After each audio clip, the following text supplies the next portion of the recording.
किस प्रकार ऐसे लुका छिपी करके और भक्ति बचा के लाए हैं। आप इस ज्ञान से परिचित होगे तब पता चलेगा। कहीं भी जैसे आप सोचा करते श्री कृष्ण ने साड़ी बढ़ा दी द्रौपदी की, श्री कृष्ण नर के बस का ना था कुछ भी। परमात्मा की श्रद्धा बनाए रखने के लिए परमात्मा कहते मैं ही सौछल छिद्र करता हूँ, वही उसी संत का रूप बनाकर चले जाते हैं जो जिस गुरु पर आश्रित है और उसका काम कर देते। भगत में आस्था बनी रहती है और वो ने सोचा मेरे गुरु से या इस साधना से ठीक हो गया, होता उसके पूर्व जन्म के संस्कारों से। तो परमात्मा ने इस भक्ति को बचा के जीवित रखना था, इसलिए आपको यहाँ तक लाए हैं। तो अब जो पार होंगे वो तो होंगे ही होंगे। मालिक का वचन है सकल सृष्टि प्रवानिक होई, पूरा विश्व और नाम लेगा, मोक्ष होगा। फिर क्या होगा कि लास्ट में फिर ये तो स्वभाव है इस गंदे लोग का, एक फिर धीरे धीरे चाहकर परंपरा बिगड़ना शुरू हो जाती है। तो उस समय लास्ट में जो भक्त भक्ति यही कर रहे होंगे लेकिन वो पार नहीं हो पाएंगे, उनकी संख्या भी थोड़ी नहीं होगी, बहुत लाखों और करोड़ों में होंगे जो पार नहीं हो सकेंगे, लेकिन भक्ति संग्रहित हो जाएगी उनकी जबरदस्त। तो वो फिर क्या करेंगे, काल के हाथ चढ़ेंगे। उन्हीं में से ब्रह्मा विष्णु महेश ये देव और ये सब बनाए जाएंगे, गणेश और ये जो जितने भी देवता हैं, इंद्र कुबेर वरुण धर्मराज, ये 33 करोड़ देवता इन्हीं में से सिलेक्टेड होते हैं। और फिर इनको ऊपर रखेगा, ऊपर के लोकों में इनकी पुण्य इनके साथ होंगे। फिर वहाँ इसका टैक्स है, अपना टैक्स अलग लेगा और अपना वह माल बेचेगा वो न्यारा। तो इनके पुण्य समाप्त जब हो जाएंगे फिर ये दोबारा सतयुग में जन्म लेंगे। वो पिछले वाले जो ऊपर लुटन लग रहे हैं वो इस सतयुग में आएंगे और अब वाले फिर काफ़ी वर्षों के बाद वो आएंगे फिर सतयुग में। अब सतयुग में होंगे ये भक्ति संग्रहित प्राणी जो अब करेंगे शास्त्र अनुकूल साधना। अब मिली इनको, आज तक शास्त्र अनुकूल साधना नहीं थी। 4 युग का हिसाब लगा के देख लो जब किसी के पास आज तक ये शास्त्र अनुकूल साधना हो या भक्ति की हो किसी ने। तो भक्ति अभी शुरू होगी तो इनमें से बचे हुए फिर उसी गेड़ में आगे सतयुग में जन्म हुआ, फिर वही त्रेता में, द्वापर में, और फिर कलयुग के इसी समय में फिर दाव लगेगा इस मोक्ष का। और ईब चूकिए तो फिर वही चक्कर, इंद्र हजारों वर्ष युगों तक आप उड़े वहाँ इंद्र की पोस्ट पर रहोगे, हजारों वर्षों तक देवताओं के स्वर्गलोक में अपना माल खाओगे, बर्बाद करोगे पूंजी को। और फिर यदि आगे भगवान फिर कोई संत नहीं मिले, इतने जन्म मनुष्य के होकर भी फिर आप 84 लाख योनियों में चक्कर खाओगे। तो ये आज का विषय था कि आज आपको वो दाव लगा है, इसको संभाल के रखना। आपको मानव शरीर प्राप्त हुआ है, आपको 600 वर्ष पहले परमात्मा आए थे तब भी आप मालिक के शरणों में थे। 64 लाख शेष थे, ये 64 लाख तक पहले आएंगे। उसके बाद फिर परमात्मा ने ये अपना प्रचार फैला दिया है। जैसे आपको बताया गया है कि ये वाणी उसको भी जैसे कागभूषण की कथा सुनाई थी, 6 महीने कथा सुनकर उसका थोड़ा सा असर हुआ कि नाम ले लूं, तो ये इतना प्रचार होगा इस वाणी का, आंधी सी उठेगी। तो वो जो टर्न वाइज भी जिनका नंबर मनुष्य का आया है वो कुछ दिन के बाद आ जाएंगे, शरण में आना पड़ेगा और इस प्रकार ये सबका मोक्ष होगा। बोलो सतगुरुदेव।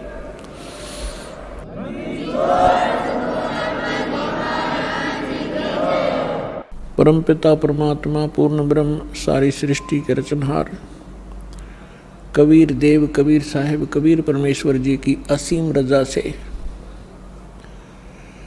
आप सभी पुण्यात्माएं परमात्मा की महिमा को सुनने के लिए उपस्थित हुए।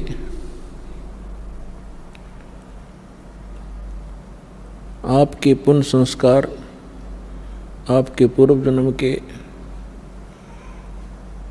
शुभ कर्म बहुत ही अधिक हैं, अत्यधिक हैं, तभी आपको परमात्मा की शरण मिली है। और ऐसे समय में आपका मानव शरीर है। ऐसे समय में परमात्मा ने यह समय पहले निर्धारित कर दिया था कि जिस समय 5500 वर्ष कलयुग बीत जाएगा तब मैं अपना एक दास भेजूंगा। वैसे तो परमात्मा ने कहा है कि मैं स्वयं आऊंगा, परमात्मा स्वयं ना आए, अपना दास भेज दिया। प्रधानमंत्री स्वयं ना आवे हिसार में अपना कोई रिप्रेजेंटेटिव भेज दे तो एक का बात समझनी चाहिए, उसमें और प्रधानमंत्री में कोई अंतर नहीं होता। वो प्रधानमंत्री की सब पावर युक्त होता है और एक प्रांत को उस रिप्रेजेंटेटिव द्वारा मिलने वाली राहत पर्याप्त होती है। 600 वर्ष पहले परमात्मा ने अपनी प्यारी आत्मा धर्मदास जी को बताया था। पुण्यात्माओं, परमात्मा का विधान है कि वो अच्छी आत्माओं को मिलते हैं, उनको अपनी जानकारी देते हैं, अपने गवाह बनाते हैं। इस समय के लिए परमात्मा इस कलयुग के प्रारंभ में आए थे, प्रथम चरण में, और परमात्मा ने कलयुग को 3 चरणों में बांटा है।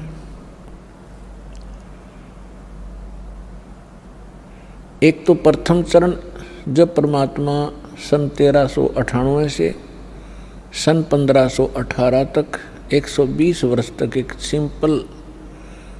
सिंपल मैन, सिंपल सिटीजन, आम नागरिक, साधारण नागरिक जैसा जीवन जी के उन्होंने हमारे लिए एक उदाहरण छोड़ा कि भक्तों, ये मेरी प्यारी आत्माओं, यदि आपने यहाँ से पीछा छुटवाना है तो यहाँ की सब बकवादों को सीमित कर देना, नहीं तो ये काल के, ये माया के चोज आपने असंख्यों बार किए हैं और ये आपको यहीं रख लेते हैं। और एक ये भी सिद्ध करना चाहा था परमात्मा ने कि ये ना समझना कि उस समय ब्राह्मण वर्ण जो था वो केवल भक्ति और ज्ञान प्रचार का अधिकारी माना जाता था, और हम यही मानते थे कि ब्राह्मण लोग ही भक्ति करते हैं, इन्हीं का अधिकार है, यही मोक्ष प्राप्त कर सकते हैं। तो परमात्मा ने सिद्ध किया था कि उस समय छुआछूत बहुत ज़्यादा थी और जुलाहा जाति को बहुत ही हेय माना जाता था। शूद्र वर्ण में गिने जाते थे। परमात्मा ने यह सिद्ध करना चाहा था कि जाति और मजहब परमात्मा के पाने में कति आड़े नहीं अड़ता, वो न सहयोगी है न बाधक है। पूर्ण संत प्राप्त हो, सच्ची श्रद्धा से जो सत साधना करेगा, चाहे वो किसी वर्ण में जन्मा हो, अमीर हो या गरीब हो, निर्धन हो, सभी परमात्मा प्राप्ति कर सकते हैं और परमात्मा सबको सामान्य लाभ देगा। यदि राजा भक्ति कर रहा है और साथ में एक रंग कर रहा है, जब आध्यात्मिक सत्र का जो सहयोग होगा, परमात्मा दोनों को सामान्य देगा, कोई अंतर नहीं होगा। तो इसी प्रकार परमात्मा ने यह सिद्ध करना चाहा था कि टोटे में भक्ति करे सोए सही सपूत, ये मायाधारी मस्करे है न जाने कितने जालिए ऊत। टोटे में भक्ति करे, निर्धन दारिद्र होकर भी परमात्मा की आस्था जिसमें है, सोए सही सपूत, और ये मायाधारी मस्करे न जाने कितने जालिए ऊत, रावण जैसे। और परमात्मा कहते हैं राजा हो भाਵੇਂ रंक हो, निर्धन हो या धनवान हो, इंसान हो, स्त्री या पुरुष हो, परमात्मा प्राप्ति कर सकता है यदि उसको सतगुरु मिल जाए। तो पुण्यात्माओं, आप उन पुण्यात्माओं में से हैं जो आपको सतगुरु भी मिल गए। अब यदि अब भी पार नहीं होगे तो फिर आपकी अपनी नालायकी होगी। परमात्मा ने रजा में कसर नहीं छोड़ी। तो पुण्यात्माओं, ये समय बहुत पहले निर्धारित किया था परमेश्वर ने, और काल ने अपना जाल फैलाया था। जब कबीर परमेश्वर से धर्मदास जी ने पूछा कि हे दीनदयाल, आपने जो कथा सुनाई है सृष्टि रचना की, और इसको सुनकर तो ऐसा लगता है कि हम महाअपराधी और कमीने जीव हैं। हम भरी थाली का ठोकर मार के सुख सागर को छोड़ के इस गंदे तालाब में, इस ओछे जल में आ गिरे। आपके साथ हमने बहुत चीटिंग करी। हे दीनदयाल, आपने कैसे रहम किया हमारे ऊपर, आपने फिर भी आ संभाले। कितने दयालु हो आप। हमने कैसा जुल्म किया आपके साथ विश्वासघात किया। तब परमात्मा ने कहा कि धर्मदास, माता पिता के पुत्र या पुत्री कितने निकम्मे हो जाएं, फिर भी वो चाहता है कि ये कभी सुधर जा और मेरे पास आ जाएं तो मैं उनको सर्व लाभ दूं। अब ये सभी मेरी आत्मा है, मेरे से उत्पन्न है, मेरे शरीर से निकली है। परमात्मा ने अपने वचन से सभी की उत्पत्ति की है।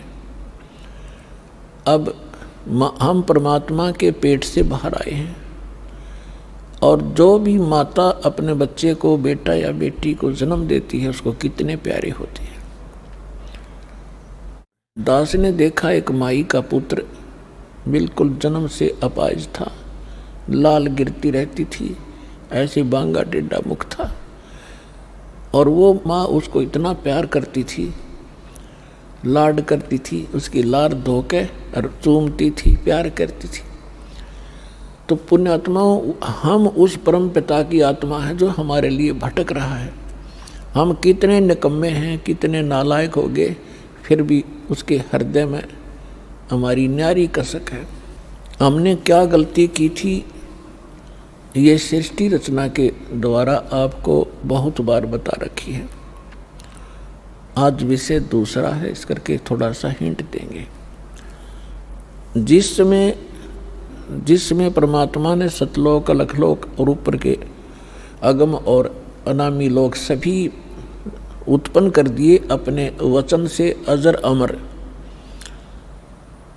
और परमात्मा ने सबसे पहले 16 पुत्रों की उत्पत्ति की, उससे पहले 16 द्वीप उत्पन्न किए, उनमें सबको रहने को कहा। उनमें से एक पुत्र अचिंत था, उससे कहा कि आप सृष्टि रचना करो। शेष उसको अपनी सामर्थ्य का आभास कराना था कि तुम कितने सक्षम हो और क्या कर सकता है प्राणी परमात्मा के अतिरिक्त। तो उसने अपने वचन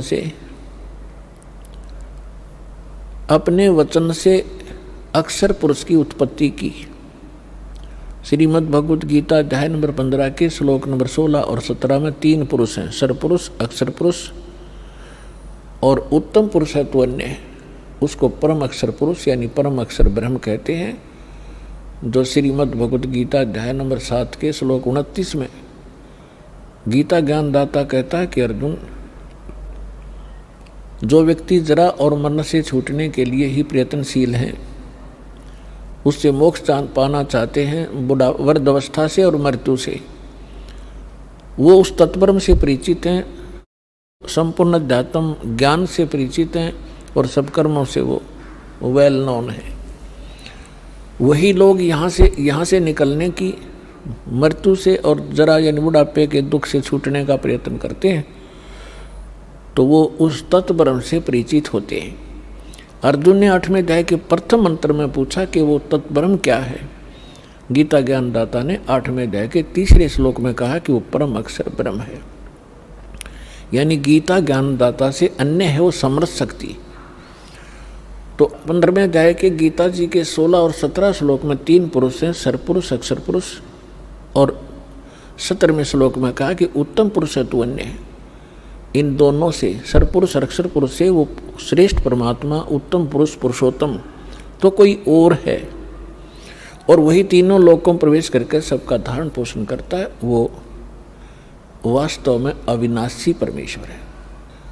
तो अचिंत ने अक्षर पुरुष की उत्पत्ति की, और अक्षर पुरुष वहाँ एक सरोवर है, मान सरोवर, अमृत से भरा हुआ, उसमें जाके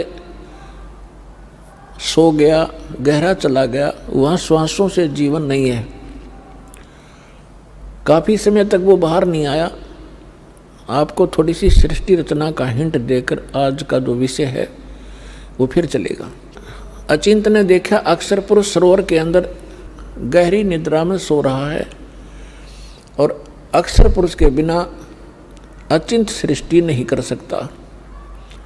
तब उसने अर्ज की कि अक्षर पुरुष निद्रा में है, प्रभु मैं कुछ नहीं कर पा रहा हूँ। तब परमात्मा ने कहा कि बेटा तुम कर भी नहीं सकते, ये तुम्हारे को थोड़ा सा एक झटका दिया है, कहीं तुम बीच में टांग अड़ा लेते। परमात्मा ने ये सिद्ध कर दिया कि समर्थ का काम समर्थ ही कर सकता है, और दूसरा कोशिश करेगा तो वो मार ही खाएगा। तब परमेश्वर ने उसी सरोवर से थोड़ा सा जल अपनी आचमन में लिया, अपनी शब्द से उसको अंडा बना दिया। अंडे में अपने वचन से, अपने ही अंदर से एक आत्मा उसमें प्रवेश कर दी। उस अंडे को बहुत बड़ा आकार का अंडा बना दिया, उसको उसमें छोड़ दिया। सरोवर में गड़गड़ गड़गड़ करता हुआ वो नीचे गया। तो उसकी गड़गड़ाहट सुन के अक्षर पुरुष की निद्रा खुल गई। और किसी को कच्ची निद्रा से जगा दिया जाए तो उसमें थोड़ा सा क्रोध होता है। उसने क्रोधवश उसको देखा कि किसी ने मेरी निद्रा भंग कर दी, तो वो कोप उस अंडे पर टकराया, उससे अंडा फूट गया। उसमें से ये सरपुरुष निकला, सरपुरुष। अब इस अध्यात्म ज्ञान को सुनने के लिए यह सृष्टि रचना एक मास्टर की समझ लेना। और जब तक आप इस सृष्टि रचना से परिचित नहीं होगे तब तक आप अध्यात्म का कोई सिर पैर नहीं समझ सकते। प्रथम बार कोई सुनेगा उसको ऐसा लगेगा जैसे दंत कथा बनावटी कहानी है। वो अंडा फट जाने से उसमें से सरपुरुष निकला, ज्योति निरंजन, जिसको काल भी कहा जाता है, जो 21 ब्रह्मांड का स्वामी है। तब परमेश्वर ने कहा कि तुम दोनों बाहर आओ। वो दोनों बाहर आ गए। उनसे कहा कि जाइए आप अचिंत के द्वीप में रहो। एक स्थान तीनों को दे दिया, अचिंत, सरपुरुष और अक्षर पुरुष। उसके पश्चात परमेश्वर ने स्वयं शेष रचनाएं की, और हम सभी आत्माओं को अपने वचन से उत्पन्न कर दिया। असंख्य जितने भी यहाँ चींटी, मच्छर, मक्खी, सूक्ष्म जीव जो दिखते भी नहीं, दूरबीन से देखे जा सकते हैं, हाथी, देवता, ये सभी प्राणी परमात्मा ने अपनी वचन से उत्पन्न करके, ये सभी आत्माएं ऊपर रहा करती थी। हम सभी की वहाँ सृष्टि थी, परिवार था, और बहुत सुंदर महल, बड़े बड़े बगीचे, प्रत्येक के महल के आसपास बहुत सुंदर आगे पार्क हैं, फल फ्रूट वहाँ पर लदपद रहते हैं, मेवा लदपद रहती है, सदाबहार वृक्ष हैं, सदाबहार बाग बगीचे हैं। तब परमात्मा ने हम सबको उत्पन्न किया, हम अलग अलग रहने लगे, और हमारा वहाँ पर एक परिवार बन गया। जैसे आपका यहाँ परिवार बन गया, ऐसे वहाँ भी आपका ऐसे सुंदर परिवार था। प्यार से रहते थे, कोई तकलीफ नहीं, किसी वस्तु का अभाव नहीं, कोई काम नहीं। तो फिर कुछ समय के उपरांत काफी समय बीत गया था, तो इस ज्योत निरंजन सरपुरुष के मन में एक खुरापात उत्पन्न हुआ। इसने सोचा हम तीन तो एक स्थान पर एक ही प्लाट में रह रहे हैं द्वीप में, और शेष मेरे भाई अब अलग अलग द्वीपों में रह रहे हैं, तो मैं अलग से द्वीप प्राप्त करूंगा। इसने अलग से स्थान प्राप्ति के लिए तप शुरू किया, एक पैर पे खड़ा होकर। एक पैर पे खड़ा होकर के इसने तप किया, कभी उस पैर को रख ले, कभी उसको, और हम फिर इसके जाल में कैसे फंसे। हम इस ज्योत स्वरूपी निरंजन को देखने लगे और इसके इस ड्रामे को, इस एक्टिंग को, इस तपस्या को हम देखकर प्रभावित हो गए और ये सोचने लगे बड़ा कमाल कर दिया इसने, एक पैर पर खड़ा है, ओहो कितने युग बीत गए, कितना समय बीत गया। तो ये समझ आज हमारे अंदर भी एक ऐसी प्रेरणा, ये धारणा या कमजोरी आज भी विद्यमान है। जैसे कोई एक्टर, कोई हीरो या हीरोइन, अभिनेता अभिनेत्री, आप उसको देखते हैं, फिल्म वगैरह देखते हैं उनकी, तो उनसे इतने प्रभावित हो जाते हैं ये जवान नौजवान बच्चे, लड़के या लड़कियां, और वो कभी यहाँ आजा बरवाला में या हिसार में, तो ये नादान बालक है, उसको देखने के लिए वहाँ कई हजारों की संख्या में इकट्ठे हो जाएंगे और वो अपनी रोजी रोटी के लिए चटक मटक करते हैं, और ये फजूल में मुफ्त में डले ढोने के लिए उसको देखने जाते हैं, उन पर इतने आसक्त हो जाते हैं और उनको अपना फेवरेट हीरो और हीरोइन बोलते हैं। बताओ, उनसे लेना एक न देने दो, वो उनको बता टिंडे देंगे, वह अपने लिए नाचें कूदें बकवाद करें, दो पैसे इकट्ठे करने की खातिर, और ये मुंह बाएं देखें जहाँ उसकी खातिर वो खड़ी इतने किलोमीटर पर। तो ये कमज़ोरी हमारे वहाँ हुई थी, हमें सारी सुविधा वहाँ प्राप्त थी, हमारा समर्थ भगवान हमारे को सब सुविधाएं दे रहा था, और उस सुविधाओं को भूलकर, परमात्मा के एहसान को भूलकर हम इस नीच को देखने लगे, इस काल को। हम इस पर आसक्त हो गए, जैसे ये बच्चे हो जाते हैं एक्टर्स पर। परमात्मा ने बहुत बार आकाशवाणी की कि बच्चों इसके इस ड्रामे न मत देखो, मस्त रहो तुम। हम ऊपर से सावधान हो गए, जैसे हम बिल्कुल नहीं चाहते, पर अंदर कसक बहुत ज़्यादा बन गई। वो तो अंतर्यामी हैं, हमारी सारी बात जानते थे कि अब ये गए काम तय। जब उसने 70 युग तक तप किया, तब परमेश्वर ने पूछा कि बोल ज्योत निरंजन, आप क्या चाहते हो, क्यों ऐसा ये हठ कर रहे हो। तब उसने कहा पिताजी मेरे लिए ये स्थान बहुत कम है, मुझे कोई अलग स्थान दे दो, मैं अपना अलग स्थान चाहता हूँ।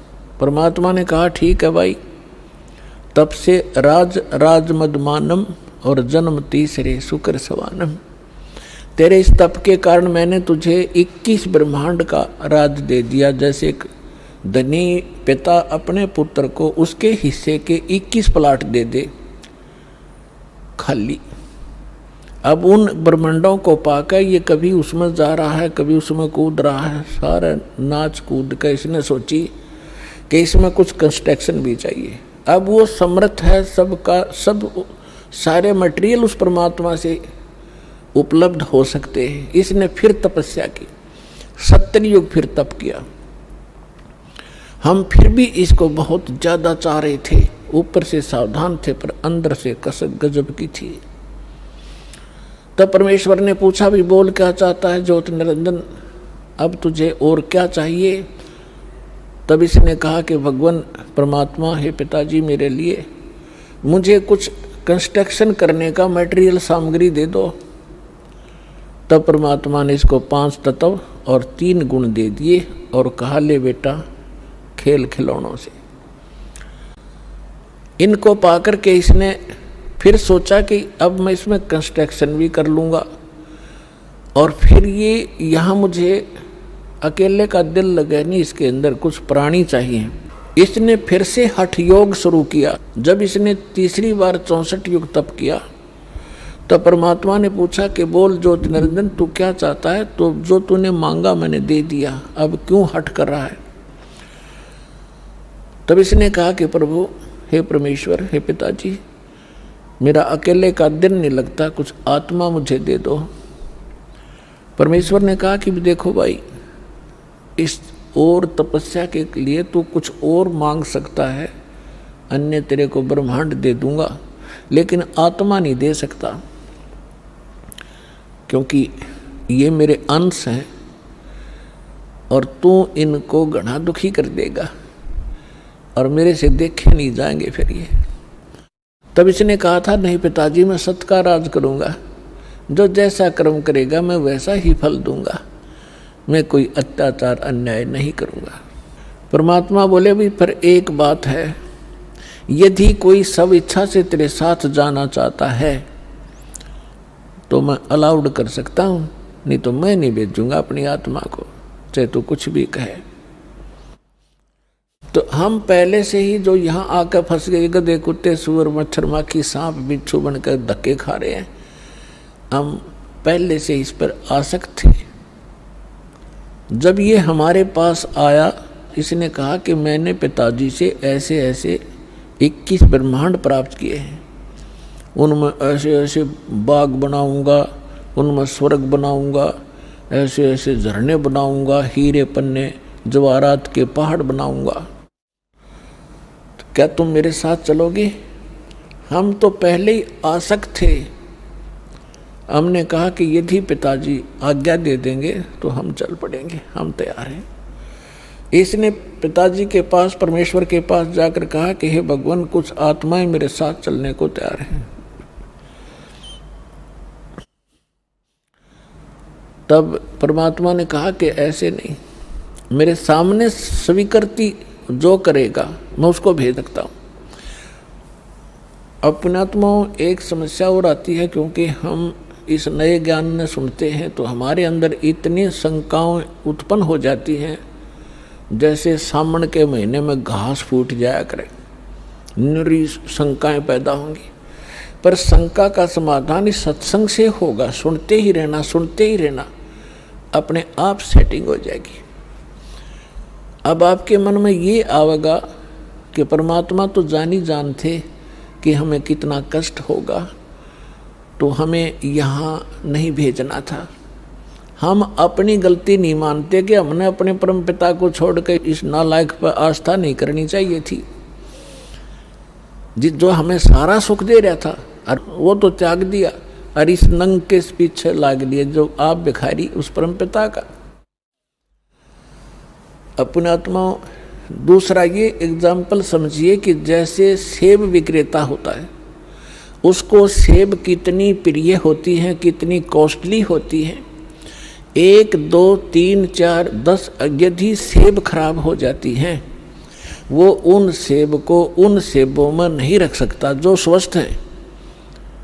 वो भले ही उसको खूब कष्ट होता है, दुख होता है, उसको ये पता है कि देख मेरे को 100-200 रुपये की हानि होगी, वो फिर भी उन खराब सेबों को उठा के और कूड़े में फेंक देता, उसने सूअर खा कर। भले उसकी आत्मा दुखती है कि मुझे कितनी हानि होगी, लेकिन रख नहीं सकता कि ये और भी डूब देंगी। तो हम खराब सेब हो गए थे और परमात्मा ने हमारे को वहाँ से फेंकना अनिवार्य समझा था। ये एक और एग्जाम्पल आपको बता जा रहा है।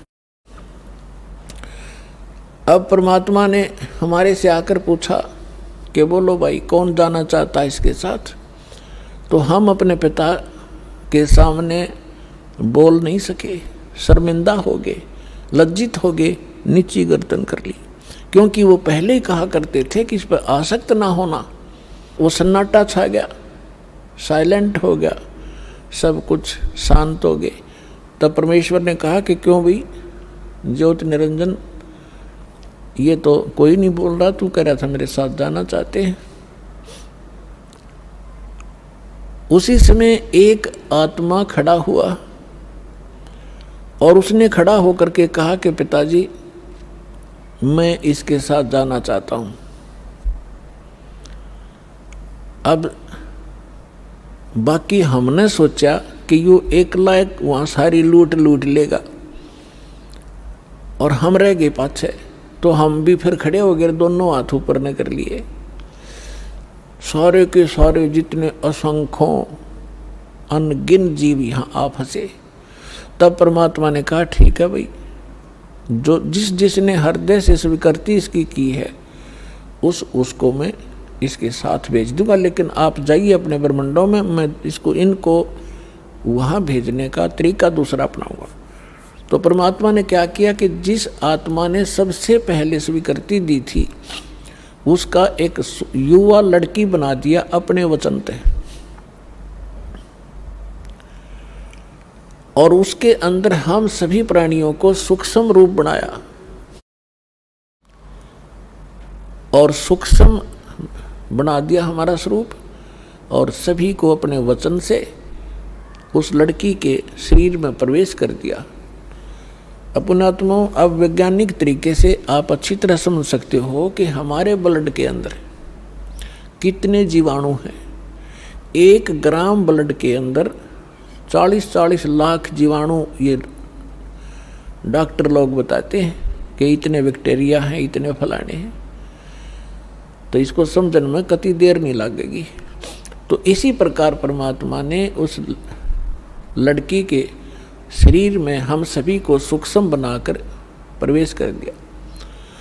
अब वो लड़की कौन है? ये अष्टंगी है, दुर्गा है, और हम सभी उसमें प्रवेश कर दिए। अपने पुत्र सहजदास को जो परमात्मा ने सबसे पहले 16 वचन से उत्पन्न किए थे, उनको ही वो विशेष वहाँ की व्यवस्था के लिए प्रयोग करते हैं।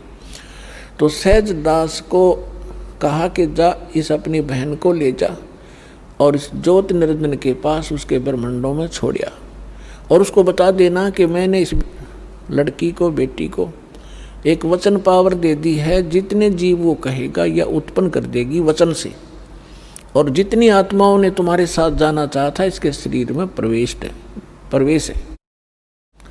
सहजदास ने जाके सब कथा सुना दी और लड़की को छोड़कर वापस आ गया।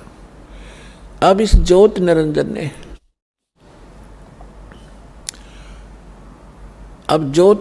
के मन में ये दोष आया, अकेली युवा लड़की को देखकर इसने यह एक और भयंकर गलती कर दी।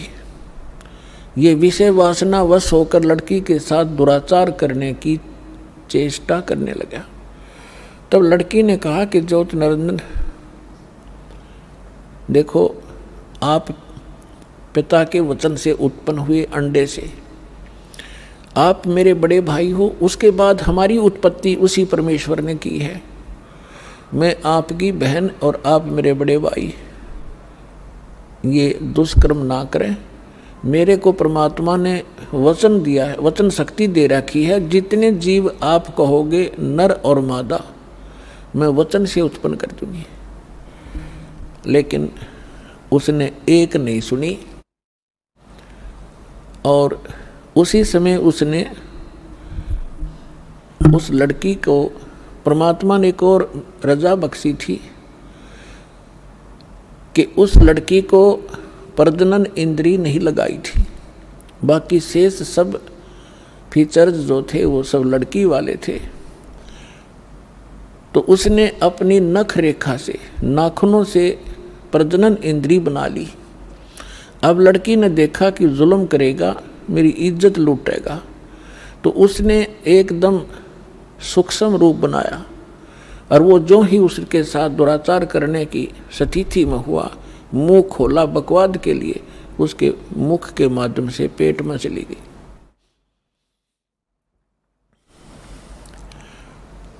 और वहां जाकर के उसने पुकार किया कि हे पिताजी मेरी रक्षा करो, मेरे साथ इसने ऐसा दुर्व्यवहार किया। परमात्मा को पता था कि तुमने यही टिंडे देगा यूं, उनको पहले ही मालूम था। हो गया शुरू ड्रामा इसका। तब अपने पुत्र जोगजीत का रूप बना के जो प्रथम 16 उत्पन्न हुए थे उन्हीं के रूप में परमात्मा यहाँ आते हैं और उसके लोक में भी जोगजीत रूप बनाकर गए थे।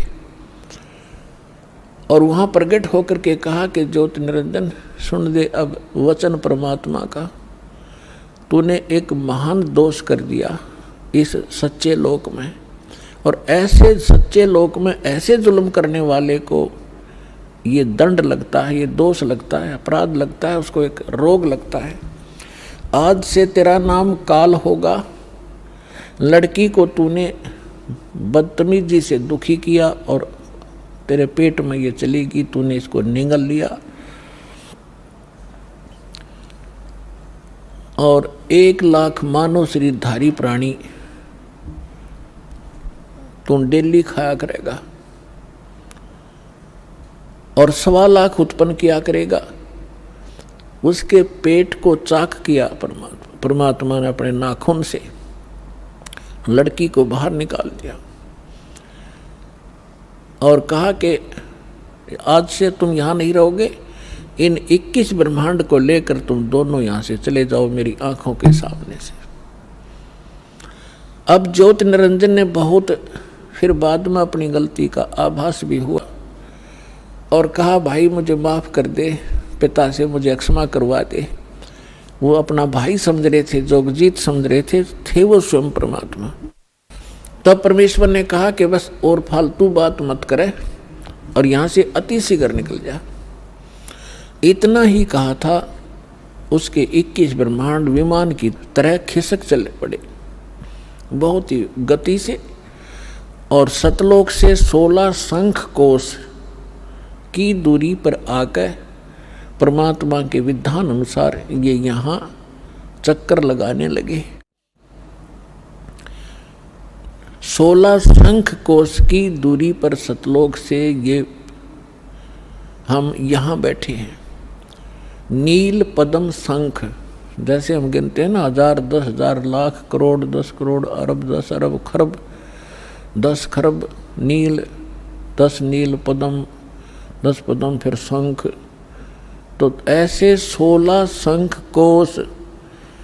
एक कोश के अंदर लगभग 1.5 मील होता है और 1 मील में लगभग 1.5 किलोमीटर होता है, यानी लगभग 3-3.25 किलोमीटर एक कोश में होते हैं। तो 48 शंख किलोमीटर की दूरी पर हम सतलोक से यहाँ आ गए, ये काल और ये दुर्गा। अब यहाँ करके इसने फिर वह बकवाद शुरू करी। लड़की ने फिर कहा कि ज्योति निरंजन देख, जुल्म ना करे, पहले तो मैं तेरी बहन, तू मेरा बड़ा भाई, फिर मैं तेरे पेट से बाहर आई तेरी बेटी होगी, और ये दोनों नाते पवित्र होते हैं, तो जुल्म ना करे। पर इसने एक नहीं सुनी और दुर्गा के साथ पति पत्नी व्यवहार किया और 3 पुत्र उत्पन्न किए। 3 पुत्र अष्टंगी जाए, ब्रह्मा विष्णु शिव नाम धराए। अपन आत्माओं यहाँ थोड़ा सा हिंट देंगे, क्योंकि आज का विषय एक बहुत ही अपने स्तर का होगा। क्योंकि एक तो ये सिद्ध करना अनिवार्य है कि हम जिसकी शरण ग्रहण किए हुए हैं वास्तव में यो परमात्मा है कि नहीं। तो ये परमात्मा अपने द्वारा रची हुई सृष्टि को स्वयं ही ठीक ठीक बताता है, और उस परमेश्वर ने अपनी रचना को, अपनी सृष्टि रचना को आप ही आके बता। उत्पत्ति करनी आदमी नहीं था, ऋषि वह ऋषि, चाहे कोई कितना विद्वान पाक रहा था। फिर क्या हुआ, अब थोड़ा सा ये मौखिक बता के फिर आपको शास्त्रों में दिखाऊंगा, तब आपका विश्वास दृढ़ होगा।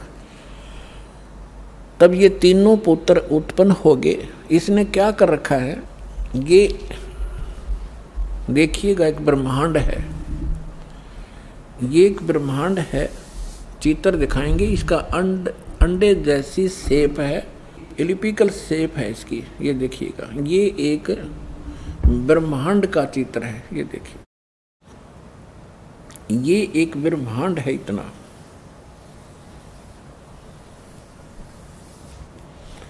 और इसमें क्या क्या स्थिति है देखिएगा। इसमें क्या है, नीचे के ये 7 लोक हैं, ये पाताल लोक है, और ये तलातल, महातल, वितल, अतल, सूतल, रसातल।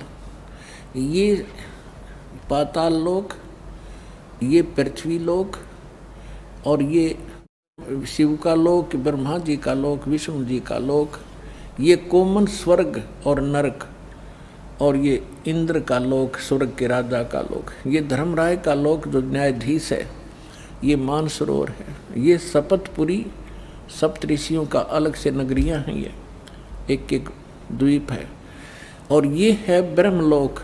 ये सारा ब्रह्मलोक है, इस ब्रह्मांड के अंदर ही ये ब्रह्मलोक है। और इस ब्रह्मलोक के अंदर इस काल ने एक और जाल फैला रखा है। एक ये तो महा इंद्र का द्वीप है, ये ब्रह्मलोक है जिसको महास्वर्ग कहते हैं।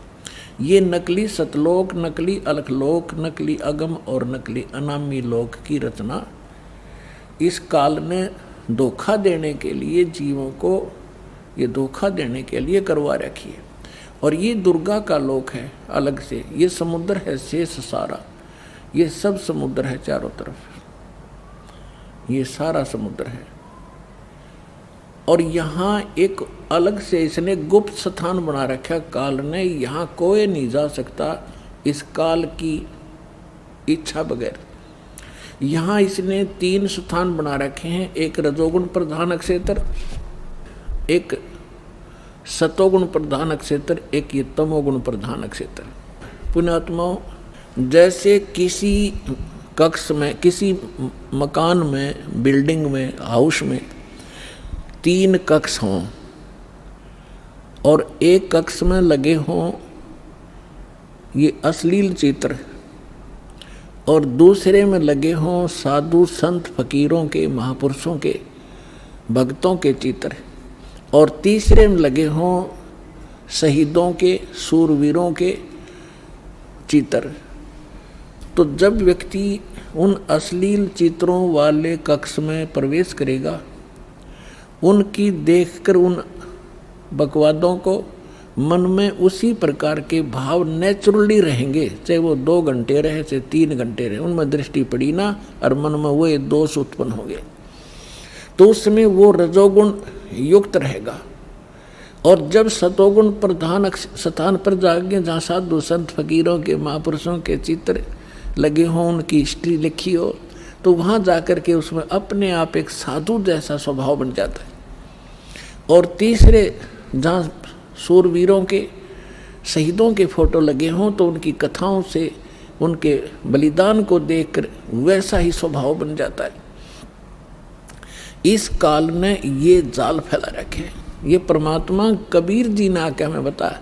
अब भगवान बनाइया इसकी जड़ ने कौन खोदे, ऐसा जाल फैला रखा। ब्रह्मा विष्णु महेश को पता नहीं हमारा पिता कौन है, और उस परम पिता ने आके इनकी एक एक दाना दाना गिनवा दिया। तो इसने क्या कर रखा है कि जैसे ही बाप ने देखा, ये देखिएगा इस स्थान पर ये 3 ऐसे लंबे चौड़े क्षेत्र हैं। ये तो वैसे दिखा रखे आपको, ये बहुत हजारों किलोमीटर, हजारों कोस का क्षेत्र है। इस क्षेत्र में ये रजोगुण प्रधान क्षेत्र है। तो ये क्या करता है, इसमें स्वयं ये ब्रह्मा का रूप बना लेता अपने पुत्र, जैसे ये ऐसा रूप, और अपनी पत्नी दुर्गा को रखता है सावित्री रूप में। इन दोनों के योग से, पति पत्नी व्यवहार से जो पुत्र उत्पन्न होता है, वो ऐसी शकल का और इसी विचारों का बन जाता है। ये तब तक इसी में रहते हैं जब तक इसका जन्म ना हो ले, और फिर उसको वहीं परवरिश के लिए रख देते हैं, कोमा में रखते हैं। जब तक ये युवा नहीं हो जाते तो ये कोमा में रखते हैं और वैसे उनकी परवरिश जारी रखते हैं। उसके बाद फिर ये यहाँ आ जाते हैं सतोगुण प्रधान क्षेत्र में। यहाँ ये विष्णु रूप बना लेता है और अपनी पत्नी दुर्गा को ये लक्ष्मी रूप बना लेता है। इन दोनों के संयोग से जो पुत्र उत्पन्न होता है वो सतोगुण युक्त हो जाता है और इस जैसी ही शकल का बन जाता है। और यहाँ देखिएगा, और जब ये तमोगुण प्रधान क्षेत्र में जाता है तो वहाँ ये ऐसी वेशभूषा बना लेता है और दुर्गा को ये ऐसे पार्वती जैसी शकल बना कर वहाँ रखता है। इन दोनों के संयोग से जो पुत्र उत्पन्न होता है वो इस जैसी शकल का बन जाता है। फिर इन तीनों को ये कोमा में रख देता है और जब ये जवान हो जाते हैं, युवा हो जाते हैं, इन तीनों को इकट्ठा कर देता है। अब इससे पहले हम आपको परमात्मा कबीर जी द्वारा अपनी ये सारी हमारी सृष्टि रचना सुना रखी है और ब्रह्मा विष्णु महेश के कौन माता पिता हैं वो थोड़ा सा हिंट दूंगा। उसके बाद फिर आपको दिखाएंगे इन हमारे सदग्रंथों में जिनको हम शिरोधार्य मानते थे और सत्य ज्ञान युक्त पुराण, वेद, गीता, इनमें आपको रूबरू करेगा ये दास। तो परमात्मा को हम अशिक्षित मानते थे और ये कहा करते ये क्या जाने धानक दुल्हा, इसने संस्कृत आती नहीं, क्या जाने वेदों और गीता और पुराणों के गूढ़ रहस्यों को। अरे भगवान तो चींटी से लेकर हाथी तक की भाषा जानता है, वो सब प्राणियों की भाषा जानता है। अब ये सिद्ध भी कर देगा दास आपको कि उस परमात्मा ने कैसे रजा बख्शी। अपने आत्माओं, दास जो वचन बोलेगा ये सोच लेना 100% सच समझ लियो। अब ये जो इंस्ट्रूमेंट प्रोजेक्टर बनवाए हैं परमात्मा की देन है आप पुण्यात्माओं के लिए। पहले ये लोग अपनी अपनी कथा सुनाया करते थे, सदग्रंथों का नाम लिया करते थे, कोरी बकवाद सुनाया करते थे, शास्त्र विरुद्ध ज्ञान देते थे और हम इसलिए संतुष्ट रहते थे कि ये सभी विद्वान हैं, सदग्रंथों से परिचित हैं और इन्होंने ठीक ठीक सदग्रंथों को समझा होगा। आज पता चलेगा ये किसे विद्वान थे, ये खाकी कक भी पता नहीं था इनको।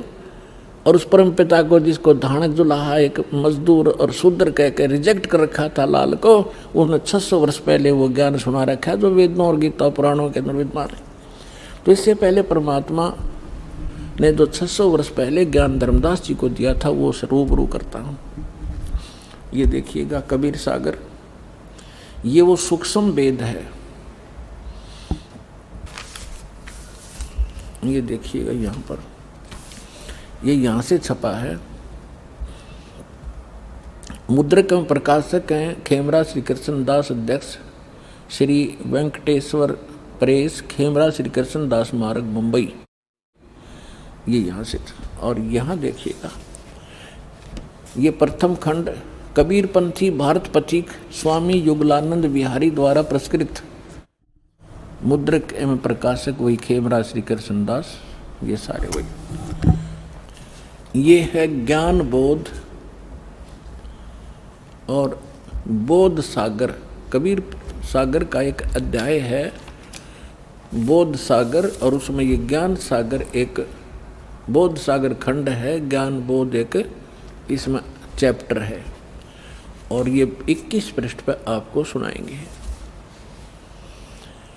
यहाँ कहा है धर्मदास ये जग बोराना, कोई न जाने पद निर्वाणा। परमात्मा धर्मदास जी से कह रहे थे कि धर्मदास इस मोक्ष मार्ग को से कोई परिचित नहीं है और ना ब्रह्मा विष्णु महेश की सतिथि से परिचित हैं। ये सारा विश्व भ्रमित है, ये सब यथार्थ ज्ञान से परिचित नहीं है, इसलिए मैं तेरे को ये कथा सुनाई है। देखिएगा, धर्मदास ये जग बोराना, कोई न जाने पद निर्वाणा। निर्वाण माने मोक्ष मार्ग, पद माने मार्ग। यही कारण मैं कथा पसारा, जग से कहिए वो राम नियारा। ये गलती से मिसप्रिंट है। यही ज्ञान जग जीव सुनावो, सब जीवों का भरम नसावो। अब मैं तुमसे कहूँ चेताई, त्रिदेवन की उत्पत्ति बाई। होय होय। इन तीनों देवताओं का उत्पत्ति बताता हूँ तेरे को, जिनको तुम अजर अमर माना करते थे। इनके कोई माता पिता नहीं, ये सर्वेश्वर हैं, ये अजर अमर हैं। अब तुम्हें दिखाता सुनाता हूँ इन तीनों देवताओं की उत्पत्ति। अब मैं तुमसे कहूँ चिताई, त्रिदेवन की उत्पत्ति भाई। कुछ संक्षेप कहूँ गहुराई, सब संशय तुमरे मिट जाई। भरम गए जग वेद पुराना, आदि राम का वेद न जान्या। राम राम सब जगत बखाने, आदि राम कोई बिरला जाने। आदि राम माने सनातन परमात्मा, यह इन्होंने नाम लिखा है, ये मिसप्रिंट है। तो राम राम सभी कहते हैं, लेकिन उस आदि राम को, उस सनातन परमात्मा को कोई नहीं जानता। देखिएगा, अब मैं जो कथा सुनाने जा रहा हूँ, ज्ञानी सुने जो सो हृदय लगाई, मूर्ख सुने तो गम ना पाई। विद्वान पुरुष सब प्रमाणों को देखेंगे, तुरंत स्वीकार कर लेंगे, और जो मूर्ख होंगे या कोई जानबूझ के ईर्षावश नहीं स्वीकार करेंगे, तो उनकी बात यहाँ नहीं है। जो बुद्धिमान होंगे इस ज्ञान को तुरंत हृदय से लगाएंगे। अको हो सारे प्रमाण है। और परमात्मा कहते हैं, जानबूझ साची तजय और करे झूठ तैने, और ताकि संगत है प्रभु सपने में भी ना दे। ऐसा दुष्ट सामने प्रमाण देख के और फिर नखरे करता है। तो जानबूझ साची तजय और करे झूठ तैने, तो ताकि